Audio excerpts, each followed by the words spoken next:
વિસ્તારમાં મહેશ ઠાકોર નામનો વ્યક્તિ જે ખુલ્લેઆમ દેશી દારૂનો ધંધો કરે છે તેનો તવો પણ સાબરમતી વિસ્તારમાં ચાલી રહ્યો છે અને તે તવા ઉપર ખાવા ગયેલા બે વ્યક્તિઓનું પેમેન્ટ પ્રોસેસિંગમાં જતા તે લોકો દ્વારા હુમલો કરવાનો, જીવલેણ હુમલો કરવાનો આક્ષેપ ખાસ કરીને આ જે કસ્ટમર છે તે કરી રહ્યા છે. તે અત્યારે આપણી સાથે છે.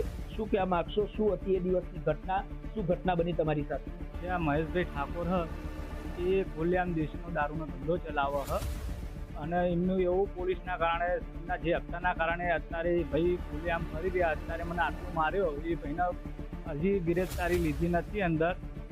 અને અત્યારે જે અમે અહીંયા તવા પર ખાવા ગયા હતા, અમારું જે પેમેન્ટ થઈ ગયેલું હોય સાહેબ, અને એ પેમેન્ટમાં પ્રોસેસિંગ બતાવતા તો ઓલા અમને તવાવાળાએ કહે કે તમારું પેમેન્ટ થયું નથી. એમાં અમારા થોડાક તવાવાળા જોડે આછાપાછી થઈ અને કે તમારા પૈસા થયા નથી તો તમે ખાવા શું કામ આવો એમ કરીને પેલા ભાઈ જે અંદર એ ભાઈને ખબર પડી તો દોડતા દોડતા કાંક હાથમાં હથિયાર કે એવું હતું આવીને સીધું મને માથા પર મારી દીધું.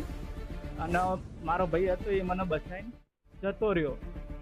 અને એ લોકો અત્યારે 3 દિવસ મને થયા પણ એ ભાઈ અત્યારે અહીંયા ભાઈના વોન્ટેડ બતાવે પણ હજી ગિરફતાર કર્યો નથી. ભાઈને ટોટલ કેટલા લોકો હતા તમારી ઉપર હુમલો કરવા વાળા? તેમના હાથમાં કયા કયા હથિયારો હતા અને કેવી રીતે હુમલો કર્યો? તવાવાળા 2-3 જણા હતા અને એક મહેશભાઈ ઠાકોરના ધોકો લઈને આવ્યા હતા. મને માથામાં માર્યો ને એમનો જે ભત્રીજો કે ને ઉમંગભાઈ ઠાકોર, એના હાથમાં તલવાર હતી. તમારા ઉપર જીવલેણ હુમલો કરવામાં આવ્યો છે. તમે પોલીસ ફરિયાદ કરી છે? હા સાહેબ, કરી છે. પોલીસ કે વોન્ટેડ બતાવો એવું કે છે. ના, નથી પકડી. બીક લાગે છે બહાર નીકળતી વખતે ફરી આવી કોઈ રીતે તમે ફરિયાદ કરી તો હુમલો થઈ શકે?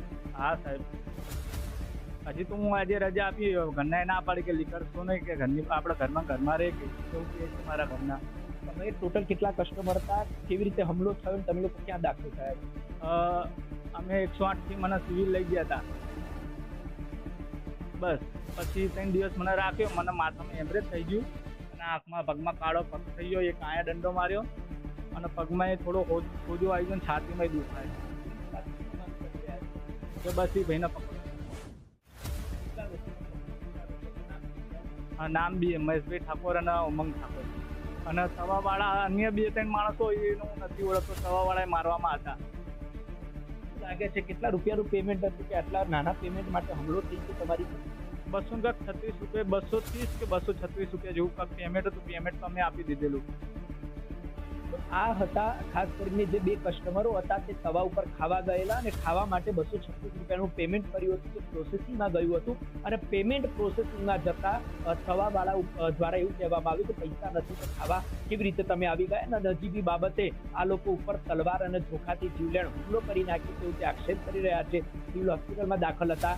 મહેશભાઈ ઠાકોરનું નામ લઈ રહ્યા છે, જે સાબરમતી વિસ્તારમાં ખુલ્લેઆમ દેશી દારૂનો ધંધો કરી રહ્યા છે અને પોલીસની રહેમ નજર હેઠળ ધંધો કરી રહ્યા છે. પોલીસ કાર્યવાહી નથી કરતી તેવું પણ તે આક્ષેપ કરી રહ્યા છે. જોવાનું એ રહેશે કે ગાંધીના ગુજરાતમાં દારૂબંધી માત્ર કાગળ પર છે અને આ હુમલો થયો છે તો FIR થઈ ગઈ છે, પરંતુ તે લોકો ખુલ્લેઆમ ફરી રહ્યા છે ત્યારે તેમને જીવનું જોખમ હોય તેવું પણ તે ખાસ કરીને કહી રહ્યા છે. કાર્યવાહી કેટલા સમયમાં થશે આવનાર સમયમાં જોવાનો વિષય રહેશે. કેમેરામેન રાહુલ ઠાકોર સાથે પ્રેમ ચબેગુડી, ગુજરાત ન્યૂઝ, અમદાવાદ.